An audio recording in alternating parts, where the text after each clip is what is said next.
먼저 오늘 준비한 주제를 진행하기 전에 안내의 말씀 잠시 드리도록 하겠습니다. 경제지표 스토리텔링의 모든 내용은 저작권법의 보호를 받습니다. 상업적 목적, 개인적 목적의 블로그 게재와 유튜브 방송 등을 통한 무단 도용 및 전제, 재배포를 금한다는 점 참고로 안내드리도록 하겠습니다. 오늘 준비한 주제는 미연준의 실물경제 코로나19 처방 전 채권 매입과 초저금리예요. 오늘 준비한 주제는 이제 미국의 중앙은행장 파월 의장이 11월 이제 마지막 미국의 상원 재정회의에 이제 참석을 해서 발언을 한 내용이기도 합니다. 여기에 이제 영어로 되어 있는 것을 좀 마킹을 해 놨는데, 미국의 코로나19 접종이 12월서부터 접종되는 것은 좋은 소식이기는 하다. 그렇지만 그렇다고 미국의 이머전시 프로그램, 즉 경기부양을 위한 경기부양 정책이 중단돼서는 안 된다. 즉 코로나19 백신이 접종이 되더라도 미국의 실물 경제는 여전히 경기부양이 필요한 상태이고, 이에 따라서 미국의 중앙은행은 채권 매입과 초저금리 기조를 유지를 함으로써 경기부양을 위한 그러한 유동성을 지속해서 일정 기간 공급할 것이다. 따라서 기준금리를 기존에 0에서 0.25%로 동결한다라는 발언을 하게 됐어요. 그래서 여기에 보게 되면 코로나19 백신이 접종이 진행되는 것이고, 그렇다고 코로나19 백신 접종을 했다고 그 다음 달서부터 바로 미국 경제가 코로나19 발생하기 이전 수준으로 돌아가는 것이 아니라는 것을 파월 의장은 지속적인 발언을 통해서 강조해 오고 있습니다. 따라서 미국 경제에 만연해 있는 바이러스, 정상 가동되지 못하게 막고 있는 이 바이러스를 제거하기 위한 방법으로서 파월 의장은 채권 매입과 초저금리 기조를 유지하겠다는 처방전을 발언을 했습니다. 오늘 이제 살펴볼 세부적인 내용들은 이 채권 매입과 초저금리, 미 연준의 채권 매입과 초저금리가 미국 경제와 금융시장에 어떠한 영향을 미쳐왔고, 또 어떠한 영향을 향후 더 미치게 될지를 조망해 볼 수 있는 그러한 내용이 되겠습니다. 먼저 이 미국의 중앙은행인 미 연준의 채권 매입에 관련해서 좀 보게 되면요. 여기에 보게 되면 밑에 하단에 미국 국채에 대한 3개월짜리 국채에 대한 입찰 수요, 3년짜리 국채에 대한 입찰 수요, 30년짜리 국채에 대한 입찰 수요를 나타나게 됐어요. 대부분의 것들이 모두 다 2018년 말에서부터 현재까지 이와 같이 입찰 수요가 바닥을 기고 있는 중이에요. 지난 이제 공개 방송에서 살펴봤듯이 2014년에서 2018년 12월까지 제니 옐런, 이제 2021년 바이든 정권 속에서 재무장관을 취임할 그분은 입찰 수요가 상승하는 시기였기 때문에 대규모 보유 자산을 매각할 수가 있었지만, 매우 안타깝게도 2018년에 취임한 파월은 이와 같이 입찰 수요가 바닥을 기는 이러한 조건에서 지금 통화정책을 운영하고 있기 때문에, 여기서 알 수 있는 것은 경기부양을 하기 위해서는 미 행정부가 경기부양을 추진하기 위해서는 재원이 필요하게 돼요. 근데 이 재원이라는 것은 물론 이제 연말에 가게 되면 일정 부분 이제 사업 계획을 잡으면서 추가를 할 수도 있지만, 추가적인 이제 규모의 경기부양을 하기 위해서는 재원을 마련했을 뿐이 없죠. 별도로. 이러한 경우에는 이제 국가 채권을 발행하게 돼요. 근데 이제 국가 채권을 발행하게 되면 필요한 재원이 정해져 있으면 국가 채권의 가격이 어느 정도가 유지가 돼 주게 되면 대규모로 국채를 발행하지 않아도 되는 상황이 연출되게 되죠. 그렇지만 현재와 같이 2018년도 말서부터 현재까지 이와 같이 미 국채의 장당 기물에 대한 모든 입찰 수요가 바닥을 기고 있는 상황이라면, 미 행정부는 코로나19 경기 부양을 위해서 국채를 발행하게 될 경우에 어쩔 수 없이 대규모로 국채를 발행해야지 되는 그런 부담이 발생되게 됩니다. 그래서 이와 같은 상황 속에서는 2008년 글로벌 금융 위기 시기 때 당시의 미 연준 의장이었었던 버냉키 의장도 그러했듯이 파월도 대규모 국채를 발행하는 미 행정부의 부담을 낮춰주기 위해서 미국의 중앙은행이 직접 미 국채 매입에 개입을 하는 현상이 나타나게 돼요. 미 연준이 미 국채를 이제 매입하게 되면 일정 기간 보유하고 난 다음에 이 채권의 만기가 되게 되면 시중에 이제 되파는 그러한 흐름이 진행되게 됩니다. 이와 같은 미국의 미 연준이 미 행정부에서 발행한 국채를 매입했다가 만기가 되게 되면 시중에 대파는 그 상품명을 역환매 조건부 채권이라고 부르게 돼요.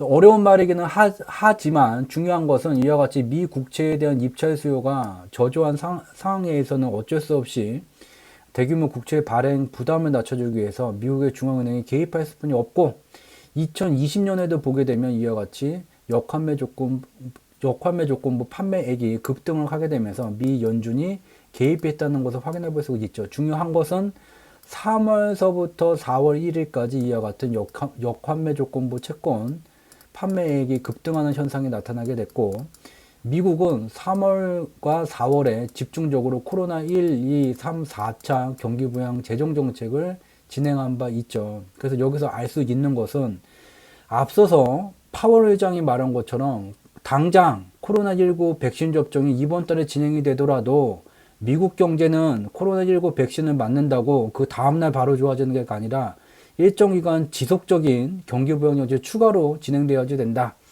그러면 우리가 이 말에서 알 수 있는 것은 매우 중요한 포인트죠.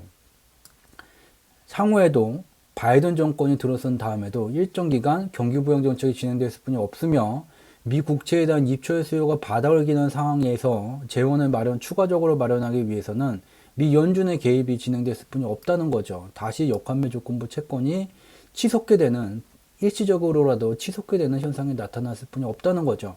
이것을 이제 확인할 수가 있게 되고 채권 가격 지수를 이제 잠시 좀 살펴보게 되면 앞서서 이제 역환매 조건부 채권 판매액, 그러니까 미국의 중앙은행이 미 행정부에서 발행한 국채를 매입하는 과정 속에서 국채에 대한 중앙은행의 매입 수요가 개입하게 되면 채권 가격은 일정 수준을 나타나는 현상이 나타나게 돼요. 근데 중요한 것은 글로벌 금융시장에서 변동성을 만들어서 수익을 극대화해오고 있는 투기 조직들이 존재하게 되고 거대 자금을 운영하는 투기 조직들을 합쳐서 한mon이라고 불리게 돼요.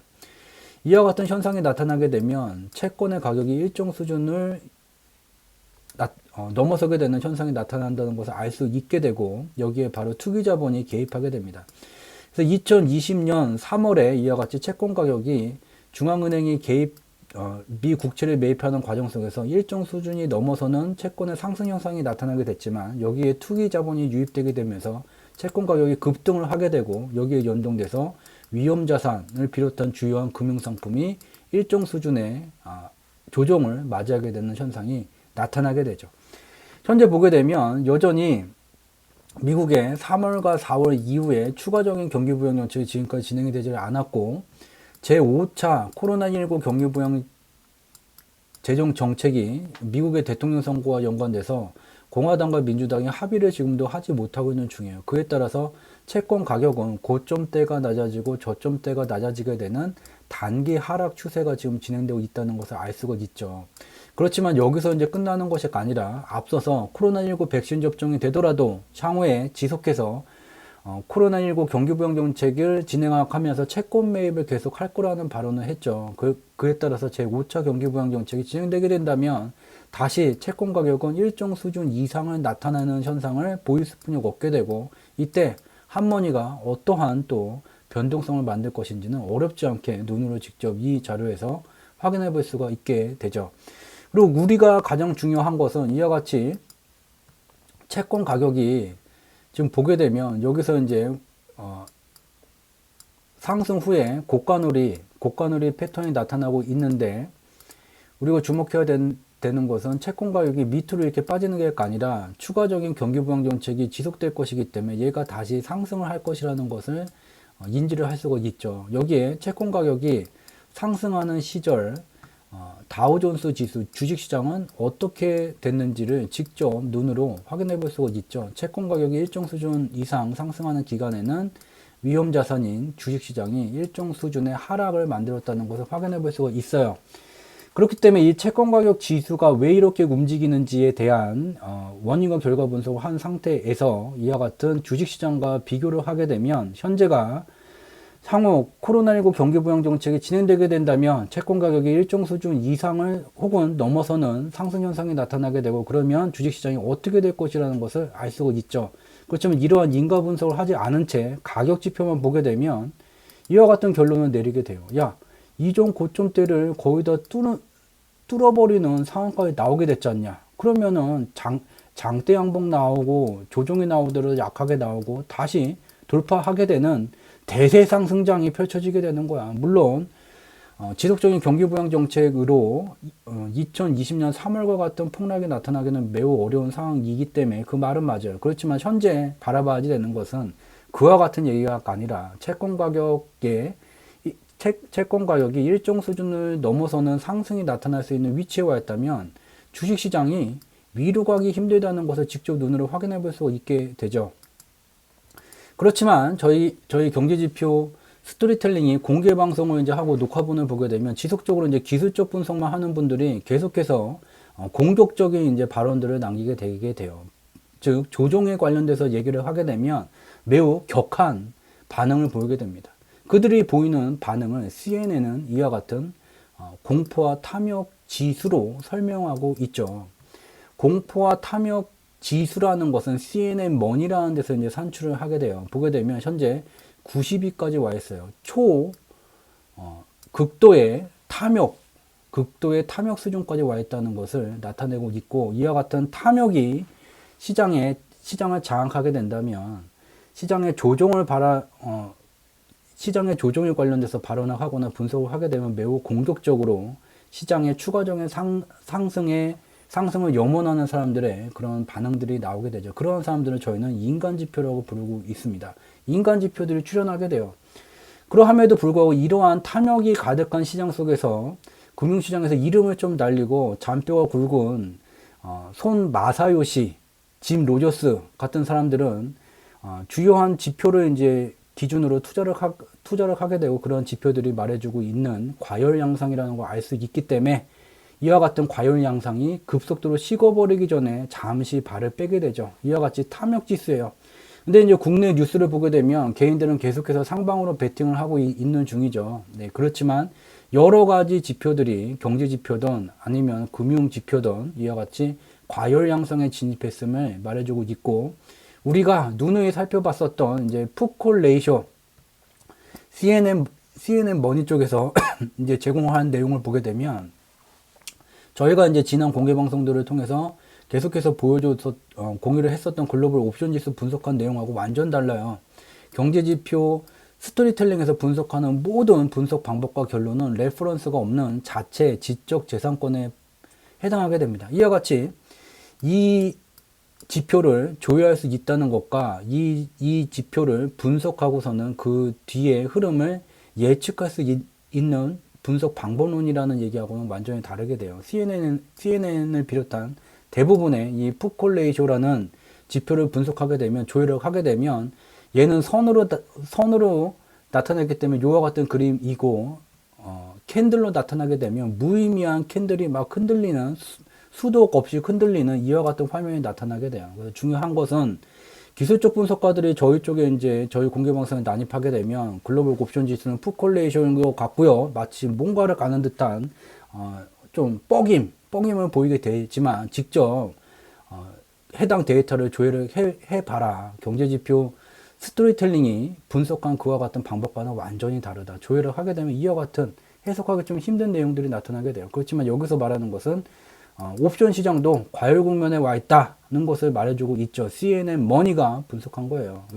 가격 차트만 분석하는 것이 아닌 거대 자금을 운영하는 그러한 투자 조직들은 가격 차트를 기준으로 매매를 하지를 않죠. 어떠한 지표가 됐든지 간에 원인과 결과 분석을 못하더라도 자신들의 투자 기준이 되는 지표가 반드시 존재하게 됩니다. 그 지표를 바탕으로 거대 자금을 움직여야 그 거대 자금을 움직이는 과정 속에 관련된 여러 사람들과의 컨센서스가 굉장히 체계적이고 논리적으로 진행될 수가 있다는 점 강조해서 말씀을 드립니다. 이렇게 되게 되면 이미 글로벌 금융시장은 과도한 상승의 국면, 하락을 얘기를 하게 되면 추가적인 상승을 염원하는 사람들이 공격을 하게 되고 추가 상승할 것이라는 것에 베팅하게 되는 탐욕에 과열된 양상까지 가 있다는 것을 확인을 했고, 그렇지만 미 연준 의장이 말한 것처럼 향후에 지속적인 경기 부양 정책이 진행되게 된다면 채권 가격이 어떻게 될 것인지 그에 연동돼서 주식시장이 어떻게 될 것이라는 것도 앞서서 눈으로 직접 확인한 바 있죠. 다른 이제 경제 지표를 보게 되면 얘도 수도 없이 공개 방송에서 많이 살펴본 내용이기는 하지만 현재까지 11월 27일까지 진척도를 좀 살펴볼 필요가 있죠. 이와 같은 경제 지표를 수개월 동안 계속해서 진척도를 관리를 해 왔는데 경영이나 경제학을 이제 전공하지 않았거나 업무 중에서 이제 생산 관리 또는 기획이나 전략 같은 숫자로 표현된 지표를 통해서 분석을 하는 방법에 익숙하지 않으신 분들은 뭐 똑같은 내용을 계속 본다와 같은 황당한 발언을 하게 돼요. 지표라는 것은 국가가 됐던 기업이 됐던 국가를 운영하는 활동, 기업을 경영하는 활동에 관련돼서 그 중요한 맥점에 KPI, 지표들이 만들어져 있는 것이고 이 지표값의 변화가 우리가 올바른 방향으로 나가는 것인지 아니면 문제가 발생이 됐을 때 어디가 문제인지를 쉽게 맥점을 잡아줄 수 있는 중요한 판단 기준이 되게 됩니다. 그 판단 기준은 변화가 되는 것이 아니라 진척도, 실적 관리를 하게 되는 거예요. KPI를 기업에서 이제 인사평가에 많이 사용하게 되는데 이 KPI 지표를 만들어 봤거나 아니면 인사평가에 관련된 관리직에 계신 분들은 어렵지 않게 무슨 말을 하는 것인지 이해할 수 있게 됩니다. 이 내용을 모르신다면 이와 같은 전공이나 업무 쪽에서 이제 경험을 안 해보셨기 때문에 그렇다는 점, 그렇지만 경제지표 스토리텔링이 지속해서 공유드린 바가 수개월 동안 똑같은 내용이 아니고 매우 중요한 얘기라는 점을 놓쳐서는 안 된다는 점 강조해서 말씀을 드리도록 하겠습니다. 11월 27일까지 이 경제지표의 이제 진척도를 살펴볼 거예요. 파란색 선으로 나타낸 것은 유로화 대비 미 달러 환율이에요. 선진국 경제의 근간이 되게 되는 선진국의 통화 유로화 대비 미 달러 유동성이 더 격하게 증가되게 되면 파란색 선은 상승하는 현상이 나타나게 돼요. 파란색 선이 상승하게 되면 미국의 주식시장을 비롯한 미 달러로 투자 자본이 유입되게 되는 신흥국가의 주식시장의 상승세가 강화되는 현상이 나타나게 되고, 어려운 얘기 다 빼고 파란색 선이 올라가면 빨간색 선이 올라가, 파란색 선이 올라가면 빨간색 선이 반드시 올라간다는 것을 눈으로 직접 확인해 볼 수 있게 되고, 2020년 3월에 왜 폭락이 나왔습니까? 파란색 선 내려갔는데 빨간색 선이 횡보를 가다가 2019년 10월 말서부터 2020년 2월 초까지 왜 올라가? 파란색 선 내려갔으니까 내려와야지. 이와 같이 주식이라는, 주식 가격이라는 그림자, 객체를 움직이는 실체는 이와 같은 각 국가의 정책에 연동되는 경제지표라는 것을 직접 눈으로 확인해 볼 수 있죠. 3월 20일 미국의 선물 옵션 만기 이후에 경기 부양 정책이 지속되게 되면서 파란색 선이 다시 올라가면서 이에 연동돼서 빨간색 선이 올라왔는데 2020년 4분기에 들어와서 미국의 제5차 경기 부양 정책이 계속 합의가 지연되게 되면서 파란색 선은 둔화된 상태, 그렇지만 빨간색 선이 직전 고점대를 넘어섰다면, 이러한 현상이 누적되는 기간이 누적되게 된다면 파란색 선 멈춰있는데 빨간색 선 왜 올라가? 내려와야 되겠죠. 그렇지만 3월같이 이 파란색 선이 완전히 내려가는 상황이 아니기 때문에 3월과 같은 폭락, 3월을 넘어서는 폭락이 나타날 조건은 아니라는 것을 직접 눈으로 확인해 볼 수가 있어요. 여기에서는 왈가불가 경제학 이론이 어떻다느니, 뭐 코스피의 수급, 선물 옵션 분석, 그런 내용이 전혀 필요가 없죠. 눈으로 직접 확인할 수 있는 내용이에요. 그런데 이 내용을 받아들이기 힘들다는 것은 눈으로 직접 보고 그것을 인지하는 과정 속에서 그것을 방해하는 본인의 고정관념이 강하다는 것을 또 인지하실 필요가 있죠. 이와 같아요. 그래서 금융시장은 과열된 국면, 탐욕이 가득한 그런 상황에 와 있는 것이 맞고, 여러 경제지표들은 경제지표가 됐든 금융지표가 됐든 과열 양상, 추가 상승보다는 일정 수준의 조정이 임박했음을 지속적으로 말해주고 있다는 것을 또 확인해 볼 수가 있죠. 그래서 여기까지 정리를 하게 된다면, 미국의 중앙은행 미 연준이 코로나19 백신 접종이 진행되는 과정 속에서도 미국 경제가 정상화하기 위해서는 추가적인 경기 부양 정책, 즉 채권 매입과 초저금리 기조를 유지할 것이다 라고 이제 발언을 하게 됐고, 채권 매입이 진행되게 된다면 향후에 미국의 제5차 경기 부양 정책이 진행되게 되는 그 시기에 맞춰서 채권 가격의 변화가 나타나게 될 것이고, 그러할 경우에 주식시장이 탐욕으로 가득한 수급이 들어와 있는 상태이기 때문에 추가 상승을 한다는 것보다는 일정 수준의 조정이 임박했음을 여러 경제 지표가 말해주고 있다는 것을 확인해 볼 수가 있죠. 그렇지만 3월과 같은 폭락은 아니다. 그리고 인버스를 사지 말라. 인버스는 해지 상품이에요. 내가 상방으로 베팅을 한 상품들을 가지고 있는데 혹여 내 판단이 잘못됐을 때 지수가 밑으로 빠질 것을 대비를 해서 해지하기 위해서 담는 것이지 일정 수준이 넘는 수익을 확보하기 위해서 사는 것들이 아니다라는 점을 또 강조해서 안내 말씀을 드리도록 하겠습니다. 그리고 다음으로 이제 살펴볼 내용이 초저금리예요. 향후에도 코로나19 백신이 이제 접종이 확대됨에도 불구하고 특히 이제 코로나19 재감염 확산이 이제 컨트롤 될 수 있는 조건이 갖춰짐에도 불구하고 미국의 중앙은행은 미국의 경제가 정상 수준으로 가동될 때까지 지속해서 채권 매입과 초저금리를 유지를 하겠다라는 발언을 했죠. 초저금리가 유지되게 된다면 어떻게 되는 것인가? 여기 파란색 선으로 나타나는 게 미국의 기준금리예요. 기준금리가 일정 기간 하락하는 기간에는 미국의 GDP 전년분기 대비가 이와 같이 하락되게 돼요. 즉 미국의 경제가 과거 대비 좋지 않은 상태를 나타나게 된다면 미국의 중앙은행은 기준금리를 일정 수준 이하까지 낮추게 되죠. 왜냐? 기준금리를 낮추게 된다면 이 시중에서 도는 자본이 흡족한 이자를 받기 위해서 상업은행에 들어와서 머무는 현상이 사라지게 돼요. 상업은행에다가 돈을 맡겨봤자 별로 이문을 남겨주지 않기 때문에 투자처를 찾아서 부동산 부분이 됐던 설비투자 부분이 됐던 금융 부분이 되게 됐던 이 자본이 회전을 하게 되죠. 회전하는 회전 속도가 높아지게 될수록 미국 경제는 그만큼 더 쉽게 개선세를 나타나게 됩니다. 그래서 이와 같이 경제가 재미가 없을 때는 기준금리를 낮춰주게 되고 현재 코로나19가 발생되게 되면서 미국의 경제는 일정 기간 굉장한 충격을 받았고 현재 많이 개선세가 나타났지만 여전히 이전의 역사적 하한 수준 정도뿐이 머물지를 않고 있다는 것을 확인해 볼 수 있게 되고 이렇기 때문에 초저금리 기조가 일정 기간 더 유지됐을 뿐이 없다는 것도 직접 눈으로 확인해 볼 수 있게 돼요. 그러면 초저금리가 유지되게 된다면 주식시장보다 무엇이 더 빠르게 반응을 보이는가? 바로 여기에 나타나게 됐죠.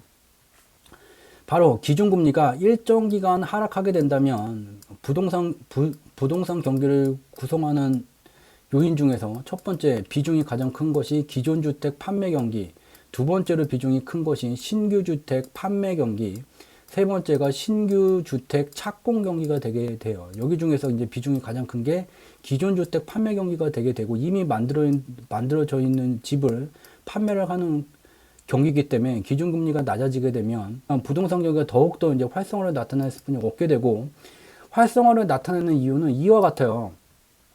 국내에 이제 모 언론의 보도 내용을 보게 되면 요즘 한센의 부동산 17년 주기가 유행이다.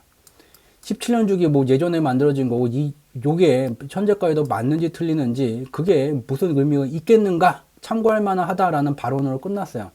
한센의 17년 주기 뭐 이런 거 기억할 필요가 없죠. 요즘 같은 시절 60초라는 시간이 주어지게 된다면 숫자로 표현된 경제지표의 실적을 적으면 50개, 많으면 200여 개까지도 60초 만에 확인해 볼 수가 있는 시절이에요. 한센의 17년 중에 나는 모르겠고 대부분의 국가, 세계경제표준 미국, 영국, 일본, 중국 등 대한민국 경제에 영향을 미치는 대한민국이 가장 많이 수출하는 탑 국가들의 주택가격 지수를 나타낸 거예요. 한센의 17년 주기건 뭔가는 모르겠고 보면 가장 이제 데이터가 많은 영국을 보게 되면 1989년에서 90년경에 피크, 꼭지가 만들어지게 됐고 두 번째 피크가 2006년경에 만들어지게 됐고 대략 이게 17년 주기가 되는구나. 그래서 한센의 17년 주기는 모르겠고 여하튼 간에 글로벌 부동산 경기가 같은 기간에 같이 연동돼서 움직이고 있구나. 왜냐?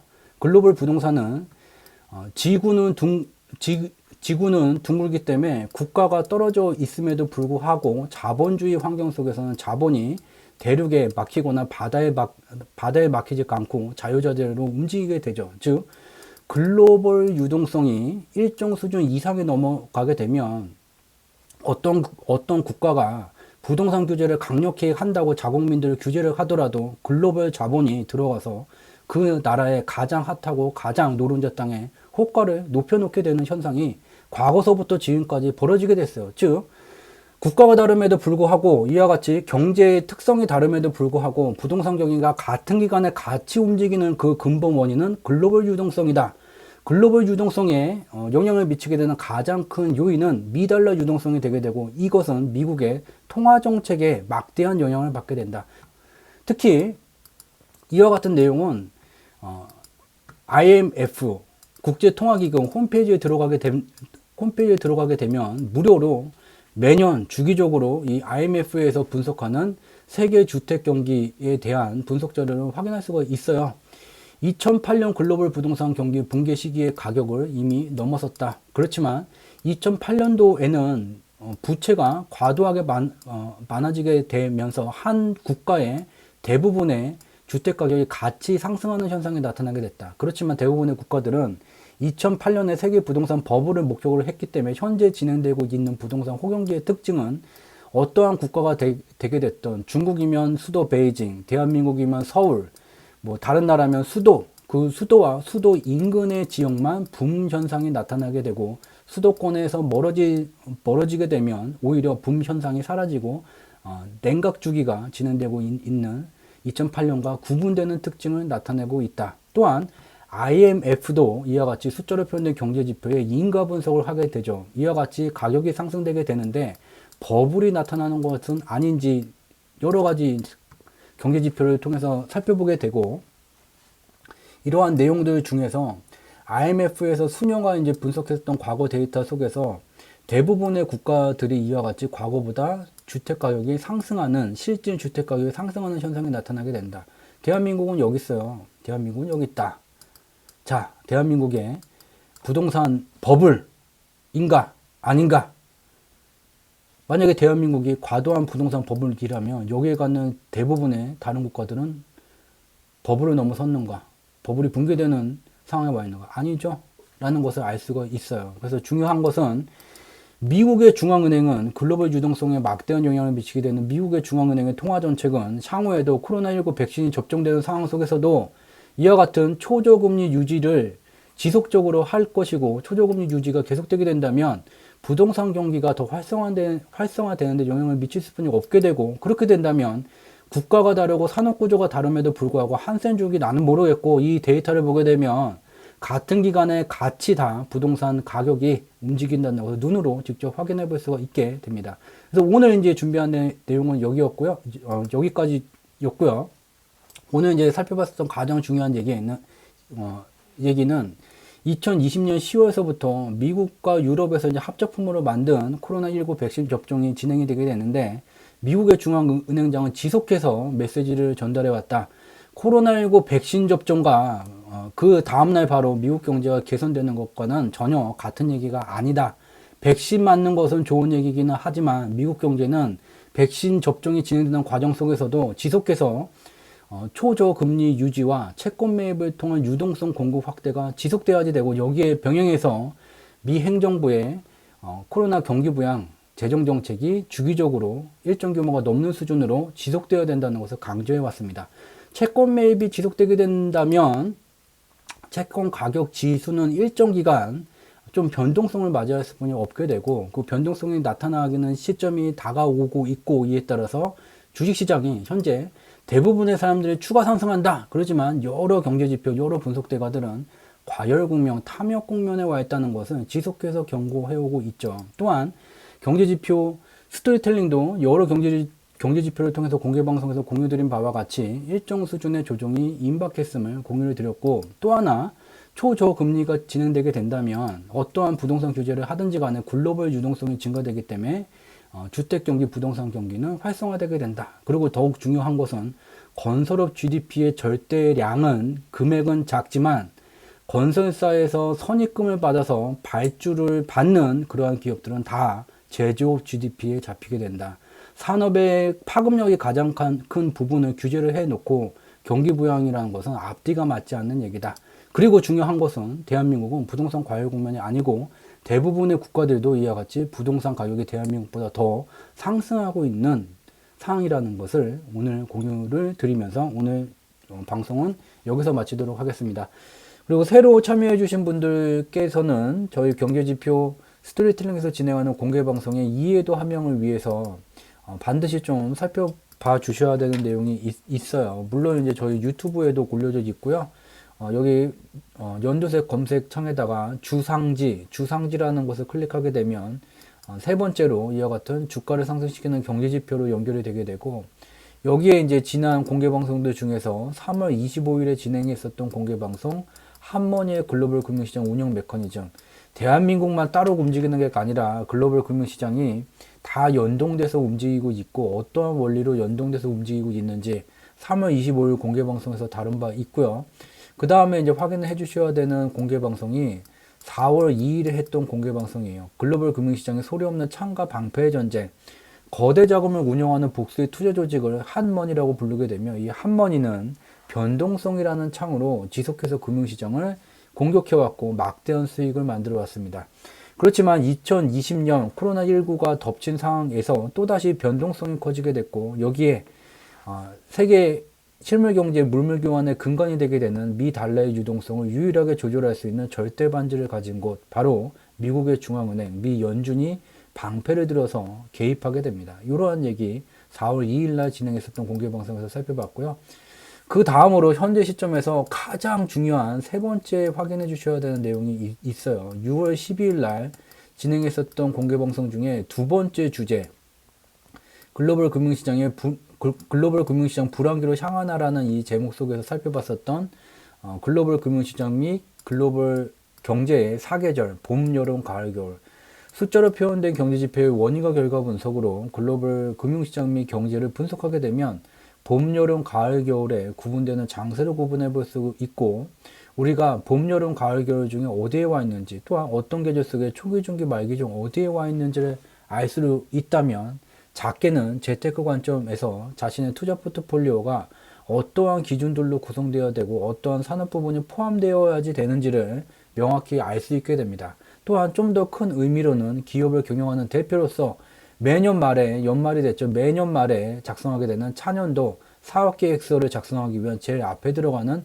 외부 환경 분석을 통해서 우리 기업에 필요한 전략 방향을 도출하게 되는데, 이 외부 환경 분석이 현재까지는 시나리오 분석법 또는 경쟁사 분석 등으로 대체해오고 있죠. 그렇지만 시나리오 분석법을 쓰더라도 매년마다 CEO들이 강조하는 바는 제로 베이스에서 사업 계획서를 다시 만들라. 안 맞으니까 그 말이 계속 나오죠.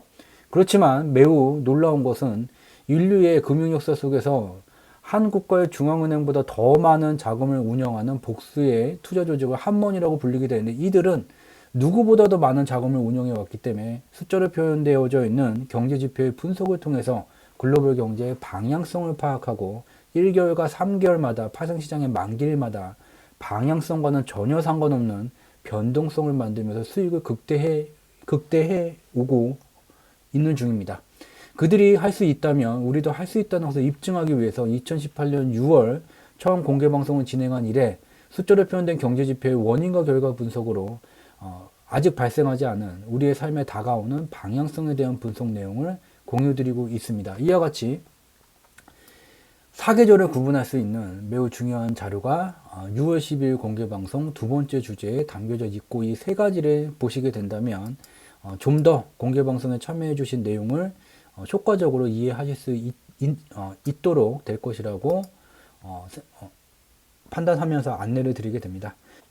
매번 늦은 시간까지 평일날 야근을 한 것과 같은 시간, 1시간이 넘는 소중한 시간을 투자를 해주신 여러분께 조금이라도 도움될 수 있는 양질의 콘텐츠를 제공드리기 위해서 매번 지독, 중독, 고독의 3독의 정진은 지속하고 있습니다. 저희가 지속하고 있는 3독의 정진의 마지막 단계는 여러분들의 구독이 되겠습니다. 늘 도움이 될 수 있는 내용, 양질의 콘텐츠 제공할 수 있도록 정진하도록 하겠습니다. 저는 이번 주 목요일 밤 10시에 다시 찾아뵙도록 하겠습니다. 늦은 시간까지 함께 참여해 주셔서 진심으로 감사드리도록 하겠습니다. 고맙습니다.